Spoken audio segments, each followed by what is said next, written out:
Okay, welcome back to Let's Talk Music Tech Masterclass sessions. Our third speaker has worked in many areas of the music industry, from light and sound engineering to composing soundtracks for films. He has set up and run a record label along with opening his own professional studio. He is currently director of Big Help Management and judges a variety of national music events. He is also building a new eco-friendly recording studio which will be finished by June 2012, if it ever stops raining. Please give a warm welcome to Dutch van Spall. I'm not going to quote facts and figures. You can look those up on Google, same as anybody else. I'm going to try and give you a kind of a more earthy feel of how I go about managing artists and what I do in my day-to-day job, which is not really day-to-day. There's nothing routine about it. And along that journey, I hopefully will give you a feel of how I got to that position and what I've done in order to kind of pick up some skills along the way. I'm not an expert, I'm still a student of the music industry. I've been in it almost about 40 years now. All of you there kind of keeps me looking young. I'd like to pick up on a few points that some of the previous speakers made. First of all, a bit of a plug. Hey, technology is wonderful. That's us. And you can find out anything you need to know about us, just bighelpmanagement.com, and that will lead you to all of our other sites and what we do. There's a few moral dilemmas within what people call the music industry. I don't call it the music industry. I think there's a record industry and there's a music industry. And I often hear these dilemmas about, oh, downloading's killing it, music's killing it, free this, free that is killing it, we're not making any money anymore. Well, yeah, I think in the record industry that's probably true, and the majors are suffering. They're corporate guys, they're big boys, that's their problem. They've put themselves into that position. If they can't get themselves out of it, then they don't deserve to stay in the industry. And I'm sure they will reposition themselves at some point and recover some more income stream from that.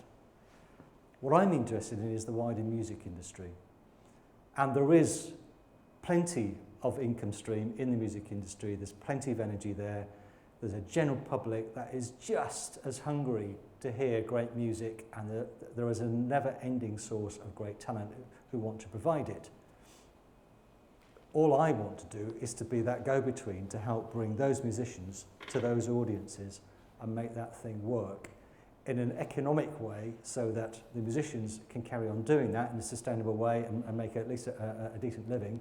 I can pay my bills and the audience don't feel like they're being ripped off, but they're loving it. I don't think there's any problem with the music industry at all. Downloading, yeah, everybody downloads. 95% used to be the moral dilemma of what China used to do. Now we do it. It's here to stay. It's never going to change. No matter what laws we bring in, rules we bring in, people do not see it as theft. They see it as just kind of pressing that button and then they can have it. And everybody does it, so where's the harm? And once you've opened that can of worms, you're not going to get them back in again. So we kind of accept that from this point onwards. I think if we all say we're not going to make any money out of selling the recorded version of what we do. We're not going to sell enough CDs to make it worthwhile making them. We're not going to sell enough downloads to create enough income to actually sustain the band in all that it wants to do. I think everyone pretty much accepts that within the industry that I work in anyway. We no longer make our money from selling records or selling music. Where do we make it from? Where do you think we make it from? Any ideas? The live ticket? You can't download a live ticket. There's a big bloke at the door saying, where's your ticket? You have to buy it, or else you can't come in. There's more live tickets being sold now than there ever has been. So clearly people have not fallen out of love with music, and they still value it enough to part company with money to buy a ticket to get in to see it. And I would say that's because it's the live experience that they crave. That shared experience of being with other people in an environment where it's coming at you, you've got mega throbs of music, it's hot and sweaty maybe, you're dancing around, it's a bit of a mosh pit, or you're kind of sitting there polite. It doesn't really matter what the situation is, you're sharing it with people and you're seeing it for real. And we spend most of our lives in front of a computer screen or in cyberspace. I think we crave that reality in our lives, and that's one way that we can get it back again. So I think that live ticket experience is a good experience. I think people have started to fall out of love with the stadium experience because it's just like sitting in front of a computer screen. You go into a stadium, you need binoculars to actually see the stage, and you watch your artist on a screen. Even though they're there, you're still having a shared experience with all the people around you, which might be fun, might not be. They might be taller than you and you kind of have to dodge around, but you're still out there and you're still getting the t-shirt and you can say, look, I was there, you know, that one on the tour. It's something that you can do for real, rather than saying, I'm really in love with my iPod track number 653. Yeah, it's not the same type of thing. Where else do we make the money from? Co-branding, sponsorship. Everybody complains about free CDs on the front of the Daily Mail or wherever it may be. They ain't free. Those CDs have been paid for by that newspaper.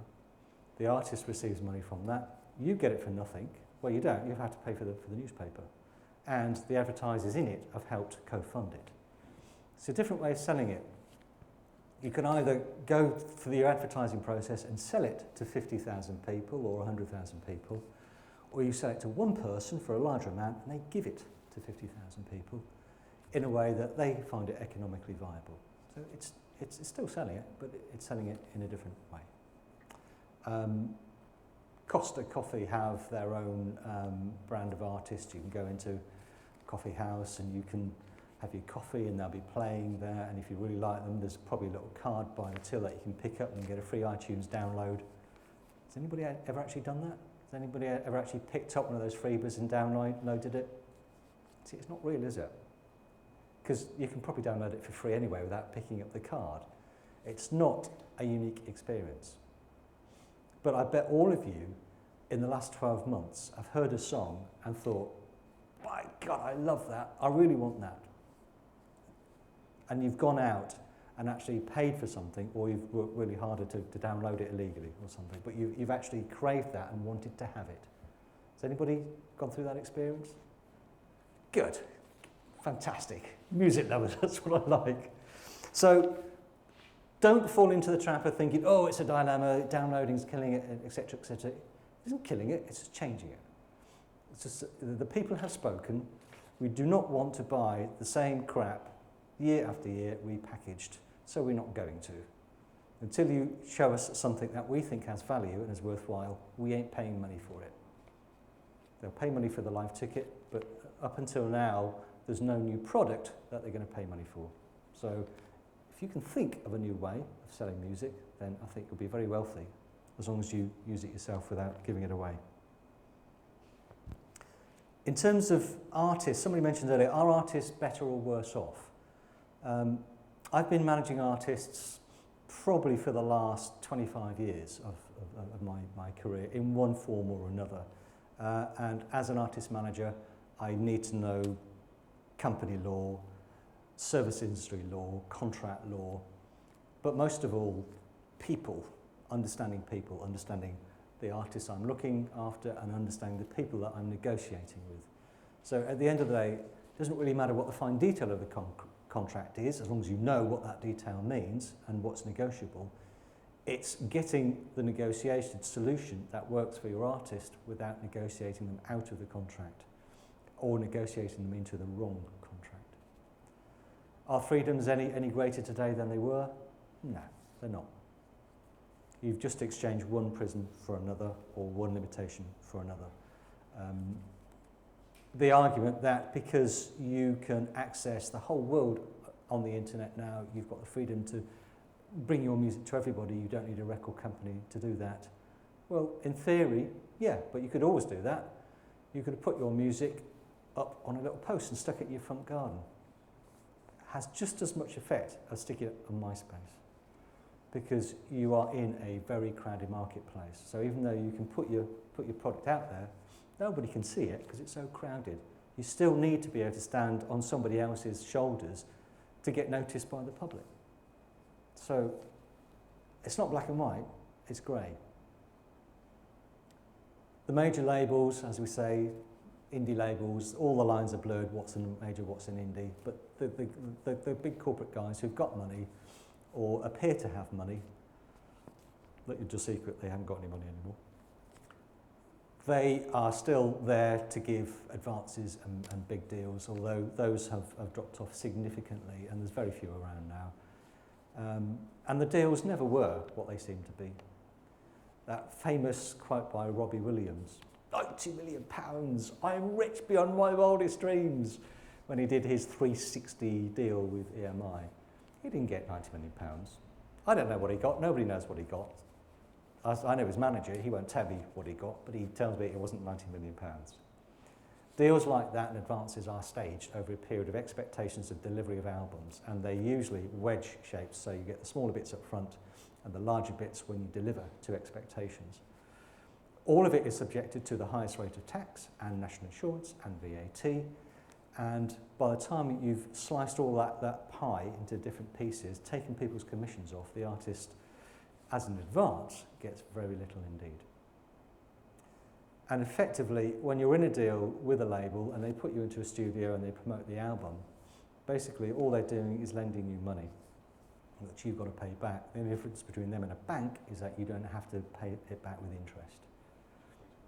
They give you an advance, that's just an interest-free loan, that when you start earning money by selling your music, you pay it back. And without naming names, because this is going to be broadcast on television later on, something like that, so if you come and talk to me later, I'll name some names face to face.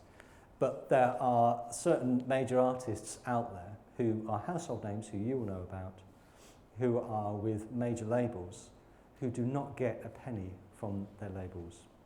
There was one artist, I won't tell you his name, but he plays the piano and he's quite jazzy. His first album sold 2.6 million copies. At that point, when he'd sold 2.6 million copies, he still owed his record label £600,000 because he had not recouped the cost of television advertising that the record label had spent on his behalf, over which he has had no control and still has no control. So as a manager, when you're negotiating a contract, those are the bits of the contract that I'm really interested in. It's not necessarily the advance, it's how does my artist actually earn any money from this. Contracts are big. First 3 pages tells you what you're going to get. The next 97 pages tells you why you're not going to get it. And it's reading the small print and then working out what you can negotiate that works for the type of artist that you have. If you haven't got a live artist, then it's pointless negotiating the live elements of it because that's of no worry to them or of no use. So you look at how your artist is going to work and how you think that artist is going to develop, give them the advice, advise them how you're going to negotiate it, and then go and do it. But do it in a business-like manner rather than trying to beat the other party over the head, because that never works.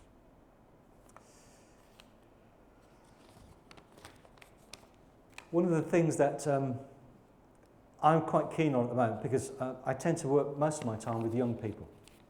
And by young people, I mean teenagers. We're particularly interested in finding talent, not only when it's raw, but even when those individuals do not know that they have talent. And it's quite easy to spot that. We then put them through a training program. We give them all the craft skills, but we also give them the business skills. And we try to create what we call the artist entrepreneur. We teach them how to fish rather than give them a fish.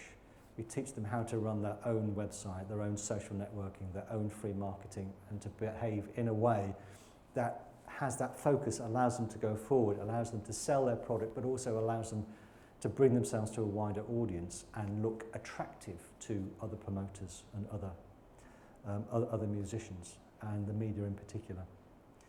And one of the biggest things that we teach them is, do not expect someone is going to pluck you from obscurity and sort out your life for you. Those days are gone, and they were never there in the first place. There was never such thing as a free lunch. There was always a price to pay.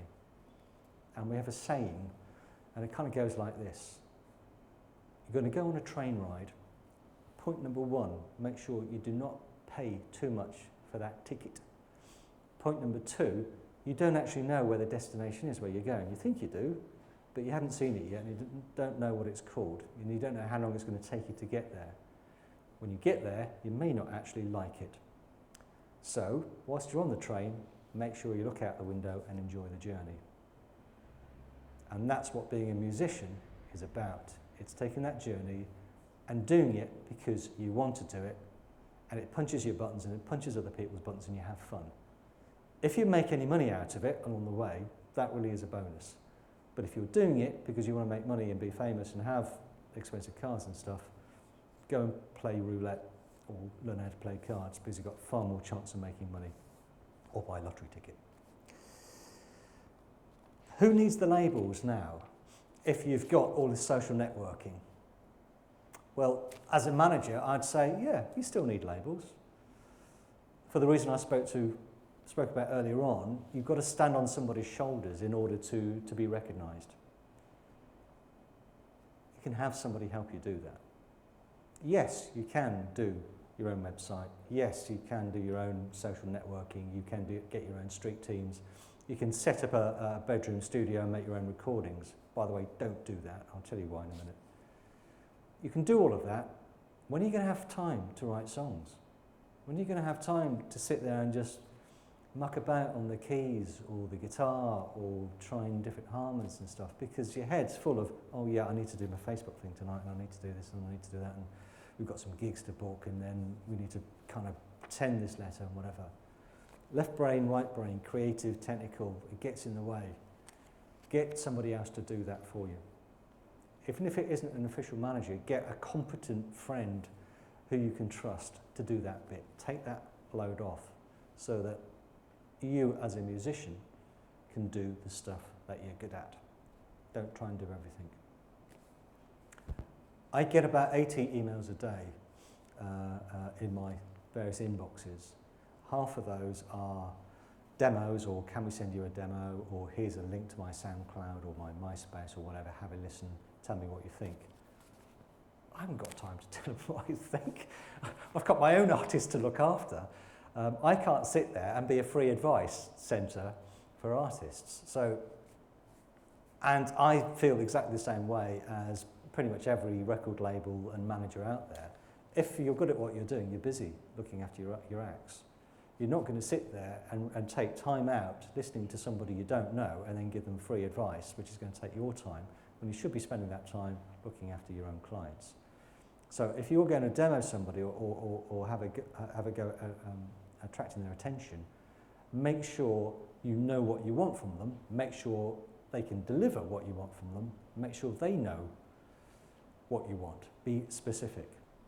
So if you're looking for a management deal or a record deal or publishing deal, make sure you say that, and make sure you're sending that to somebody who has the power, or at least works in that line of business. Make sure they're interested in the type of music that you've got to offer. Really fundamental stuff. Royalties, recoupables.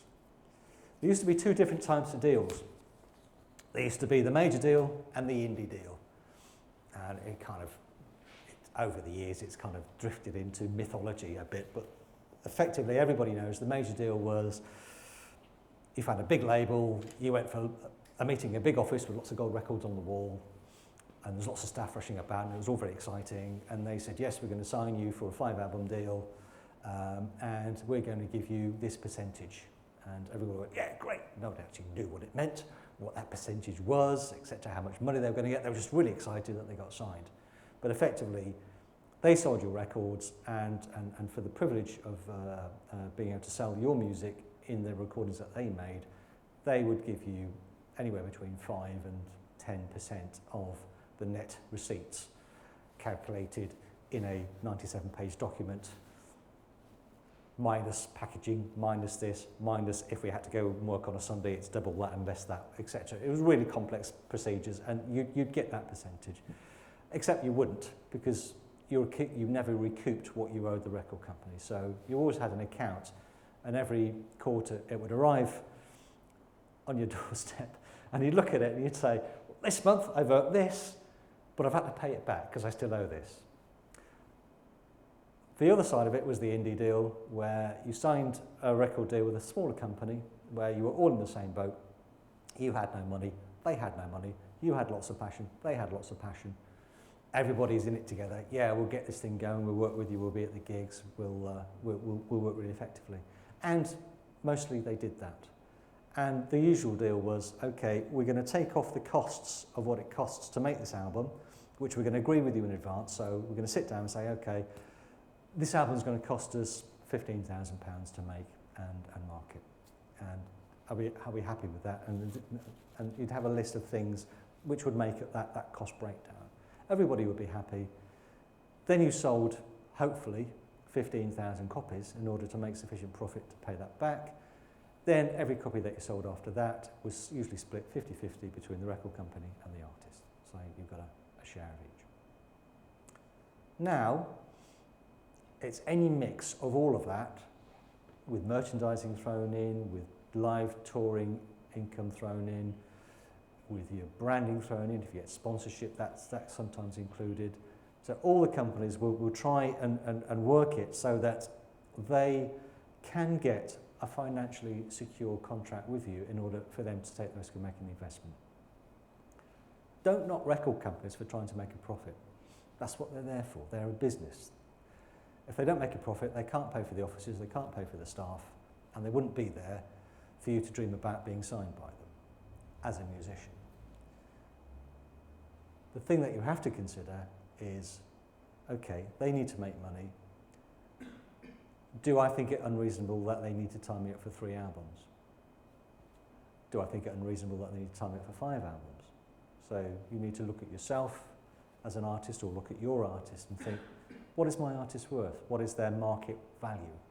If you go to a record company with an artist that has no history, nothing, and you're asking for a record company to invest in them, providing the record company also believes in them like you do, then they're going to at least consider it. But with no track record, they're taking a huge risk. You're asking them to put their money where their mouth is and give it to you, to your artist, to support your artist in whatever way it may be, recording, live touring, etc., PR, having a PA there to be with you at the radio station to make sure you don't get shafted, etc., whatever.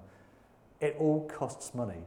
If there's no risk there, then you can argue, well, okay, we'll do it for 3 albums.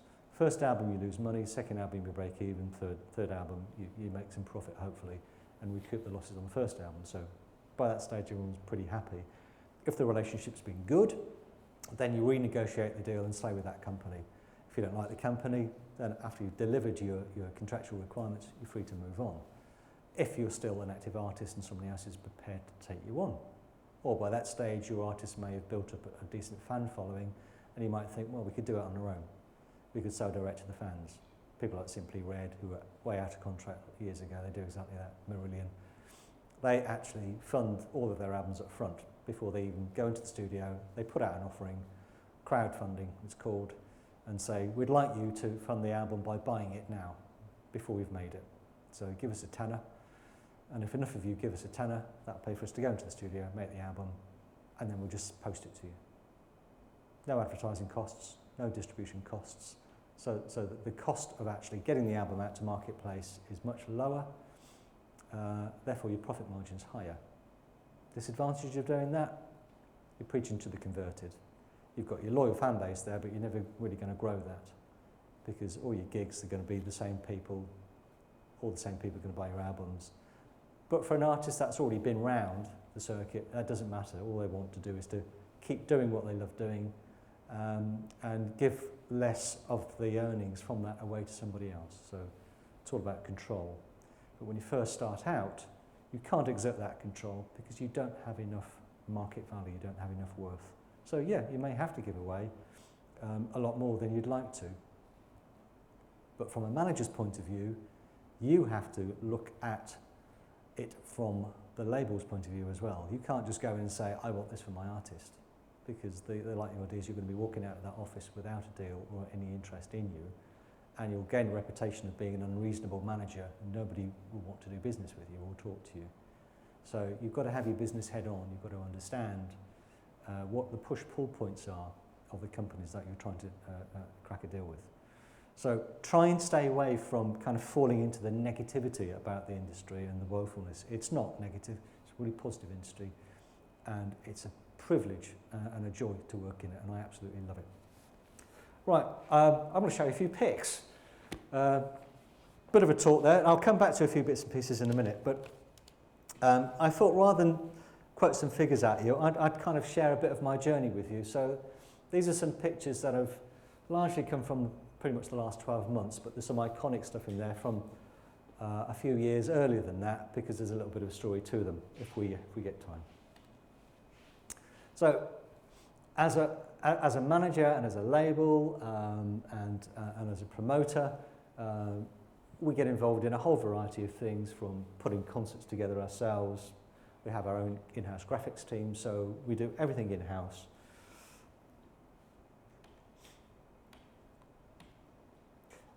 To managing artists. This is an artist we manage at the moment, Izzy Ferris. She's 15 years old. What's Izzy done that's so special? Well, she's played at the O2 Arena twice. She has performed live in front of the crowd at Molineux Stadium, 20,000. She has performed live on ITV1 on mainstream TV on a Sunday night, and the primetime slot, 8 till 9, where she taught a soap star how to be a folk singer on a programme called Born to Shine. And it was a little bit like a reverse version of Strictly Come Dancing, in that all of the people being taught were famous celebrities, but all of the tutors were teenagers. And Izzy was the musician teenager who taught Tracy Ann Oberman, who I think killed a bloke called Dead in EastEnders or something, and appeared on Doctor Who and was one of his arch nemesis. So Izzy is doing really well. Izzy is a folk artist. She may be 15 years old, but she knows exactly who she is, and she knows her worth in the marketplace, and she works absolutely solidly at being a 15-year-old girl, but also at being a 15-year-old folk musician. Scamp. Scamp are film stars and rock stars in Lithuania. It's in the Black Sea. Sorry, it's in the Baltic, not Black Sea, it's the Baltic region. They represented their country at Eurovision twice. Erica and V. V is on the left, Erica is in the middle. They do all the voiceovers for all the Disney movies in their country's language, and they are as big as ABBA where they are. So whenever we manage them, we managed them for about 3 years. In the UK, they couldn't get arrested because nobody had heard of them, but when we went to their own country on tour with them, it was like being on tour with ABBA. It was a bit bizarre, really, but fun to do. How did I come to manage them? I go to Midem most years, which is the International Music Festival. It's at the Palais des Festivals in Cannes. It takes place in January. Pretty much the whole of the world's record industry goes there, of every nation in the world, and they bring their artists in for showcases. There's nothing to stop you as students on this course, as management students, going to Midem. You can buy yourself a ticket. The full delegate pass is about £400 or £500, but there's usually grants available if you're a university student, and it's something maybe you ought to look into. There's parties from universities go to this event every year, and you'll meet quality people, and you'll see the world's record industry at its pinnacle, what everybody does. So I saw them there performing at one of the hotels along the Croisette. Got chatting to them afterwards. They needed a UK manager. We talked a few more times. We were it. This is China. You're looking at members from the National Chinese Orchestra, some of the string section, and also the rock musicians there are the Frogs, which is China's top rock band. But you'd probably classify them as a boy band in terms of their musical genre, but they're seen as rock in China. This is a recording studio just down the road from the Forbidden City in Beijing. And the story behind this is all about an 18-year-old singer, songwriter, pianist, and she's right at the back there, the grand piano, who walked up the steps of Leamington Spa Town Hall on one Saturday afternoon to audition for a scheme that we have called Born to Perform, although it was called Teen Idol in those days, 10 years ago. And it's these hairbrush heroes in front of the mirror at home, and we say, come out of your bedroom, put down the hairbrush, pick up a real mic, we'll give you 5 months free training, we'll put you on a huge show at the end of it, and then we'll see where we go from there. This girl was never in the show at school. She was the one who moved the scenery around. She was the mouse that nobody took any notice of. She came into our scheme, we noticed that she had some talent. We managed to get Dusty Springfield's producer to give up a day to spend some time with her, which inspired her. She wrote some songs. She was then commissioned to write the theme song for the Children's Olympics, Believe in Yourself, which is still the anthem for the International Children's Games. And we took her on tour in China, because we could. This is Bangalore. This is Ragam, which is an annual festival in India. Every year I go on tour in India, not with one of my clients, but with one of the top Pink Floyd tribute acts. I do a little bit of tour management for them, but most of all I do the front of house sound. So each year I get to come out of retirement from being a sound engineer a couple of decades ago, and we do probably about 10 gigs, and they're around about 10 to 15,000 capacity stadiums. And I get anything from an old knackered JBL boxed rig to a twin hung Bose 150k array. And it all depends where you go and what they have at the time. So it's kind of arrive at the stadium, you don't see the sound equipment till you walk in, and then you just have to wing it from there. But it's a fantastic country to be in, and they are going to really rule both the commercial world and I think the creative world in years to come, because they are just so positive, uncynical, and prepared to invest. That's what it looks like empty. When we actually did the gig, every balcony, every rooftop was just covered in people all around. And you do get enthusiasm at English gigs, but not at this type of size. This type of size, everyone's kind of a bit too cool to clap. But you go to India to do a gig, and people are just jumping up and down in the air, shouting and screaming and just showing unadulterated pleasure. And it does rub off. It has an effect on you. And we always come back from 4 or 5 weeks out there really tired, but incredibly buoyed up. This gives you an idea of the kind of atmosphere there. Sound engineers amongst you recognise the desk? I did have a moustache, yes.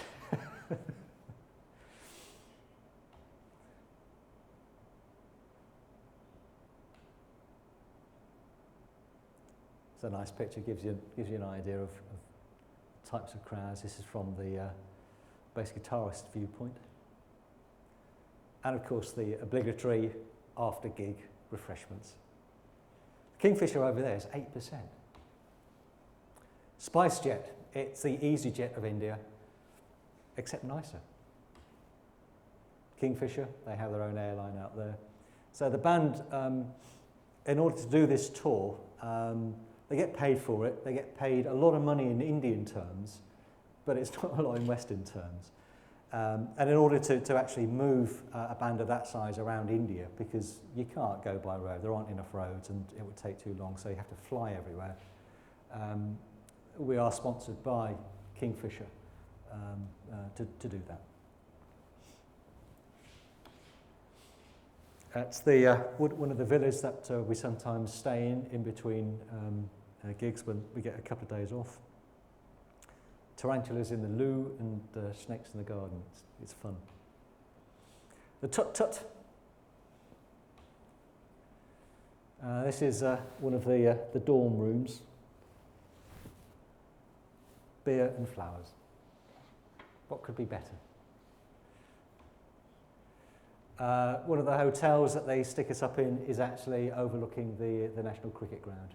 And on one occasion when we were there, we saw the national team practicing.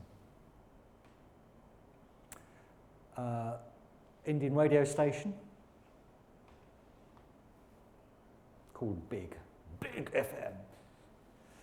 What do I want? I want big FM. Great jingles. It's not all digital. In fact, it's mostly analog out there. Very rarely do you get a digital desk. So you have to know your different desks. It's nice when you get one that's got a matrix on it so you can reallocate different channels. When you're doing a Pink Floyd band that does all 5 decades of Floyd, it's a real challenge to engineer a 2.5 hour concert, because you're probably having to create 4 completely different drum sounds within the same set, sometimes in consecutive songs. So you tend to be quite busy as an engineer. The reason why I put this photograph in, you can't quite see it there, but having done the sound check and got everything set as I wanted it to, I went away to grab a cup of tea and some local curry and rice, came back, and my local engineering assistant, who'd been so really helpful all day, had really kindly realigned all the knobs so they were all equal, so it was all tidy. He tidied everything up, including the entire desk. All the EQ was zeroed. So I learnt to take a photograph of the desk every time I do it now, so I can replace that. And you can't shout at them because they're just doing it to be helpful. It's really rock and roll, waiting for the transport to arrive to take you to the airport. And it really is a case of not really knowing where you are in India at any one point in time. It gets to that state. You look, there's Pete, the bass guitarist, just look into his eyes. Would you change places with that man at that point in time? It's probably 45 degrees with 90% humidity. And he's looking pretty weary. There they all are. Waiting to pick up the guitars. And that's the name of the band, Breathe. And when you're driving around and you suddenly see your band on a great big poster, then you know the promoter's done his job properly. He's promoted it. Nice hotels. Some odd forms of transport you get. Right, this is the Children's Olympics. That young pianist I told you about, there she is in the centre of the microphone, Marie, with some young singers, which was our choir that we put together at the time. I put this photograph in just to give you an idea of what happens when you spot young talent at a really early age. Starting from the left, front left, is Faye Horn. She was 13 in that photograph. Faye starred in putting the band together on Channel 5's iconic show the year before last, and she was in the supergroup. Since then she's performed in Disney, and she now makes a living as a professional artist doing corporate gigs as a musician. She just goes out singing, and that's her job. That's what she does now. To the right of Marie, in fact the centre one there, in the middle with her head facing down, that's Chloe Blackwell. If you watch The Voice, you'll have seen her on The Voice recently. She was 13 in that photograph.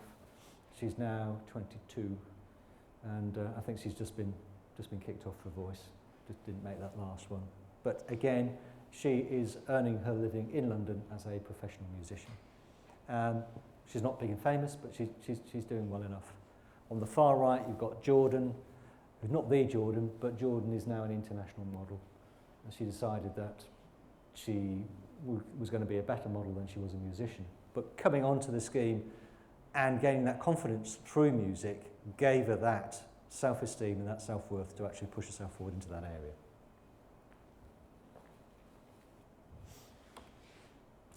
That's Erica and V on the steps of Leamington Spa Town Hall. Goodness me, what would the town fathers say? Some of our shows, we work with dance troupes, and when we're putting a show together with young people, we try and have a live band and we try and have a full dance troupe to make it look like a great big spectacle. There's no reason why young musicians shouldn't look like they should be on the West End, and our shows all look like West End shows. Yes, it takes a budget to do that, but you can mitigate that with offsetting the costs. Good God. I'm terrible. On the right is Jin Cheng. Jin Cheng is the boss of KKP, Kieran Kid Productions. It's probably the largest independent record label in China. Jin Cheng also has some respect in China, both from the people and from the state, because of the work that he's done with musicians, both during the Cultural Revolution and afterwards. And this was one of those meetings when he decided to come to London and meet me. Anybody know where the photograph was taken? Anybody recognise it? It's my favourite meeting place in London for bringing people. It's the restaurant in Tate Modern. And if you book a week ahead, you can get a table for two right by the window. And I think it's one of the best views in London. It's right at the top of Tate Gallery, Tate Modern. British music industry at MEDAM. On the right is the government liaison officer for the British music industry, or was at the time. On the left, Judith Govey, who is the international officer for AIM, the Association of Independent Music. Anybody heard of AIM here? Google it, join it. If you are going to be involved in music, if you're a manager, or if you're going to be a self-starting small company or whatever, if you're a musician who looks after yourself, become a member. The cost isn't extortionate, and the benefits are enormous. They have huge clout, and they are passionate about looking after independent music, particularly indie labels and small people. That again is at MEDAM. Anybody recognise the band, the two guys? Remember Nizlopi? JCB song? That's John and Luke. I've known Luke probably since he was about 4 or 5 years old. He played me this song in his kitchen one day, and I said, "Lukey boy, one day that's going to be a number one." And 10 years later, it was the JCB song. Immediately to our right is Alison Wenham. She is the chair of AIM, and the right was the Minister of Culture and Media and Sport at that time.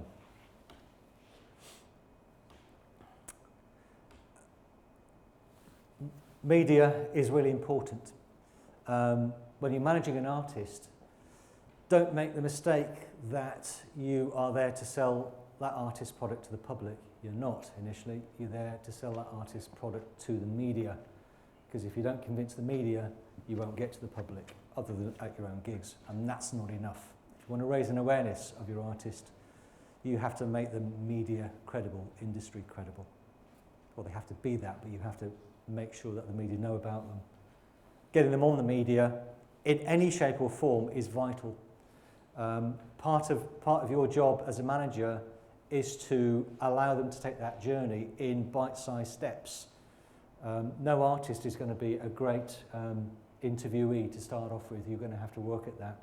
So you're going to have to help them through that process.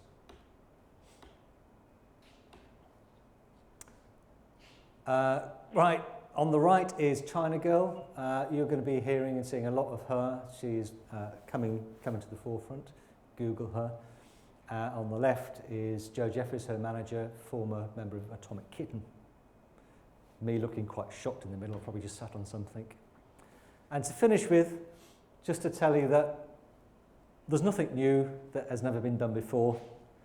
That's Let's Talk Music, that I appeared on in 2007 in Malta, which went all around the Mediterranean.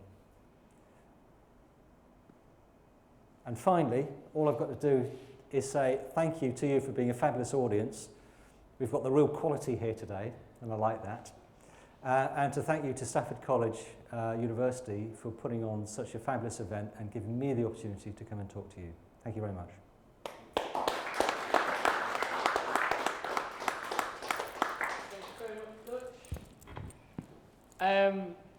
Now we've heard from all our speakers, we're going to have a very brief question and answer time. So if you would like to think up of any questions that are really burning that you'd like to ask them, now's your chance. So we'll be back in a minute. got a question from Johnny Stoker. Yeah. Dutch, obviously music's changing a lot. Where do you see yourself in 10, 15 years' time? On a Caribbean island on the beach, sipping something really cold. Doing exactly the same as I'm doing now. I mean, I've been doing it for long enough. I don't know how to do anything else.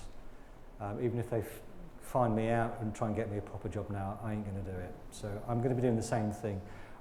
For me, the music industry and the record industry is always going to change. And that's what I like about it. I like that challenge of having to learn new things all the time. But the one thing that keeps me going is that musicians never change. They are always talented, they are always passionate, they're always striving to communicate in some way because they can't do it in other ways. They want to get that message out, and there are people who just really want to listen to those songs and to those messages. I can't think of anything better to do. Okay, thank you. Okay, should we ask the same question to James from a studio sort of perspective? Yeah, what were the questions? Where do you see yourself in about 10, 15 years' time? Yeah, I mean, hopefully I'll be producing like bigger artists, really. I mean, I'm mainly into becoming a pop producer, so hopefully like some of the artists I'm working with now will have had hits by then, and obviously my reputation will build up, and with that my studio's reputation will go up as well. So yeah, just more of the same, just bigger and bigger and bigger, really. Okay. Paul, as an artist, as an art, well, probably in the flat next to you in the Caribbean island, actually. Just keep on making music and selling it to people who want to still buy it. I'm amazed that people still actually buy my records now. So if they'll buy them in 10 years' time, I'll keep on making them. Okay. What are you going to be doing in 10, 15 years' time? Hopefully what you're doing. I'd love that. It seems very like what I want to be, so it's hopefully anyway. Good. All right. Have we got any more questions from the audience? I have another one. Again? Okay. For James, what did you do when you first left education? Like, how did you start your career with the record? Yeah, well, I didn't actually do a degree in music tech. My degree's in engineering. I'd been doing it since I was about 14, so I had like quite a good show reel just from my own work. Basically, I just like called up all the local studios, found out if any had internships going, or like placements. I mean, like I said, at Peak we take interns all the time. I actually got like a government grant to. They basically sponsored me to become an intern at Peak for 3 months, and then the guy Ronnie who runs the studio, he were obviously impressed with me enough to keep me around, and after that we opened Studio 2 and I sort of took over that, really. Okay. Anybody else in the audience got any more questions other than Johnny? Or you can ask another one if you want. Okay. Should we conclude there then? So thank you to all our audience and our speakers for coming down today. Should we give them one more round of applause? Really appreciate it. And that concludes the Let's Talk Music Tech masterclass sessions for today. So thank you very much. Okay. Had to make it quite brief. So they need to kick us out of the studio in a bit.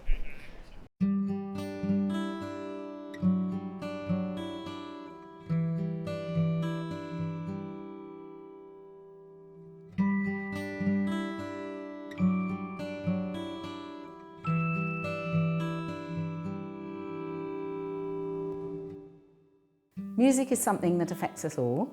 It's something we can't help responding to. We at Nordoff Robbins work with people of all ages. We use music to reach through the effects of illness or disability or trauma, because music reaches right inside a person And there are Nordorf Robbins music therapists working across the country with people living with many different challenges. For example, a major part of our work is with older people living in care homes who have dementia. And we see people benefit enormously who are autistic or who have learning difficulties, people with mental health problems or neurological disorders. So when Nordorf Robbins music therapists use music, they can draw even the most withdrawn or disabled person out of themselves and into communication with other people. Music becomes a connection or builds a bridge for them.